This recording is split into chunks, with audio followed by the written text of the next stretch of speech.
Buenas tardes. Mi grupo está conformado por Lady Patricia Córdoba Serna y Giseli Córdoba Palacio.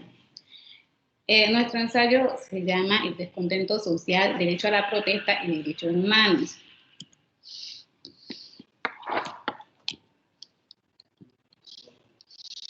El 28 de abril comenzó el paro nacional en medio de la mayor crisis sanitaria mundial derivada de la pandemia del coronavirus COVID-19, que a mayo 22 del 2021, Día Mundial de la Diversidad Biológica, es decir, Día de la Vida, se ha llevado 84.228 fallecidos y con 104.752 casos activos de la infección. El estallido social, gremial, sindical, civil e indignación juvenil suscitó con el rechazo de un proyecto de reforma tributaria del gobierno del presidente Iván Duque, conllevado a la protesta pacífica, que como derecho está consagrado en el artículo 37 de la Constitución Política de Colombia, el cual recita de esta manera: toda parte del pueblo puede reunirse y manifestarse pública y pacíficamente. Solo la ley podrá establecer de manera los casos en los cuales se podrá limitar el ejercicio de este derecho. La polémica reforma, en términos concretos, ya retirada, presentada ante el Congreso, constituida un proyecto de reforma fiscal que originalmente buscaba recaudar 23,4 billones de pesos, un 2% del Producto Interno Bruto, gravar productos básicos de la canasta familiar y servicios públicos, mitigar el hueco fiscal del país, atender las deudas en los mercados por su capacidad de pago de deuda. El proyecto causó descontento en varios sectores de la sociedad, incluyendo sectores cercanos al gobierno, asociado a que el gobierno del presidente Duque venía con descontento social desde noviembre del año 2019, que inauguró el movimiento de la protesta en convocatorias del movimiento del paro nacional. Todo lo anterior, que parte del descontento del país, tiene que ver también con los problemas que ha ocasionado la pandemia del COVID-19, tales como el hambre, el desempleo, la pobreza, los asesinatos de líderes sociales, la implementación de los acuerdos de paz, los retrasos en la adquisición e inicios de las vacunas, en el cambio de la educación, la salud, la reducción de la desigualdad y la falta de reacción de los organismos públicos para solucionarlos. El balance general del paro nacional, según Mindefensa del 2021, del 28 de abril al 21 de mayo del 2021, según las jornadas de manifestaciones públicas, se han registrado 9.191 actividades en 794 municipios, 32 departamentos, además de, y en Bogotá. Las actividades de protesta han generado 4.579 concentraciones, 1.851 marchas, 2.229 bloqueos, 514 movilizaciones y 18 asambleas.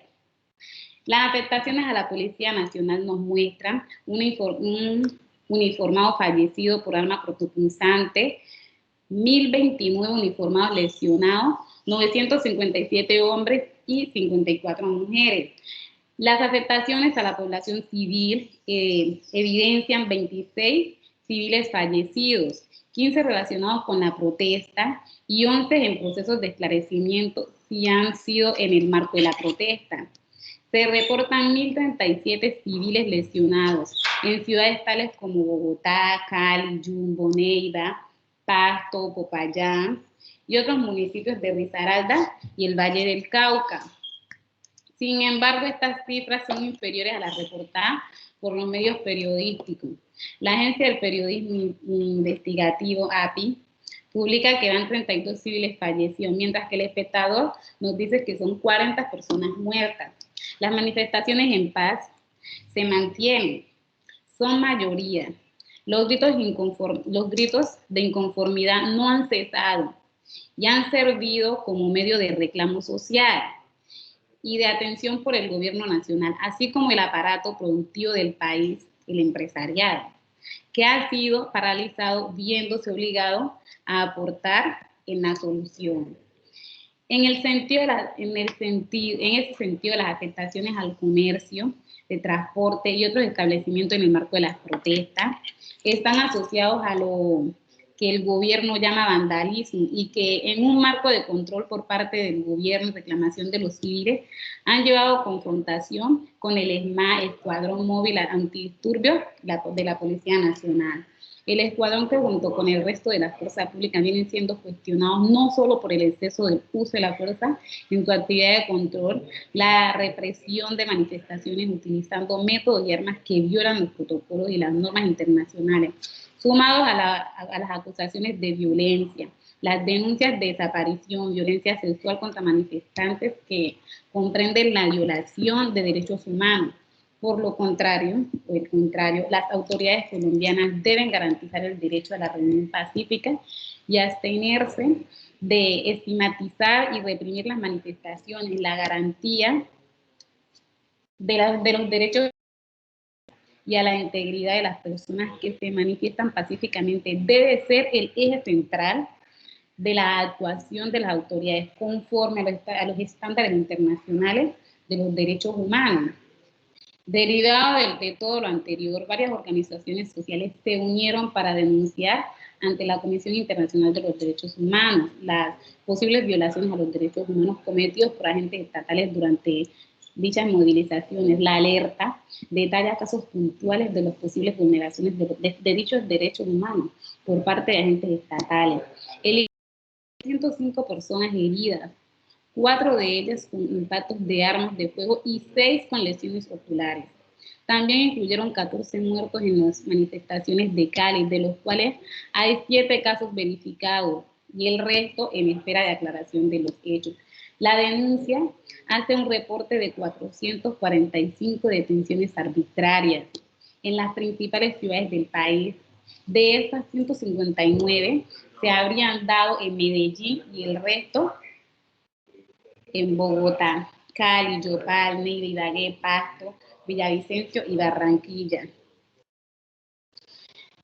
Hablando de los derechos de la fuerza pública que le fueron vulnerados por los civiles, se encuentra el derecho a la vida, integridad física, derecho a la confianza, el derecho a la defensa y el derecho a la justicia. En el caso contrario, los derechos que se le fueron vulnerados a la fuerza, los derechos que la fuerza pública vulneró a la población civil se encuentran el derecho a la vida, el derecho a la defensa, el derecho a la libertad de opinión y expresión, la libertad de pensamiento, de conocimiento y de religión, el derecho a circular libremente, ser arbitrariamente detenido, preso ni desterrado, derechos a igual protección de la ley. Finalmente, hay que recordar que el artículo 218 de nuestra Constitución nos señala que la Policía Nacional es un cuerpo armado permanente de naturaleza civil a cargo de la nación, cuyo fin primordial en el mantenimiento de las condiciones necesarias para el ejercicio de los derechos y libertades públicas y para asegurar que los habitantes de Colombia convivan en paz. Muchas gracias.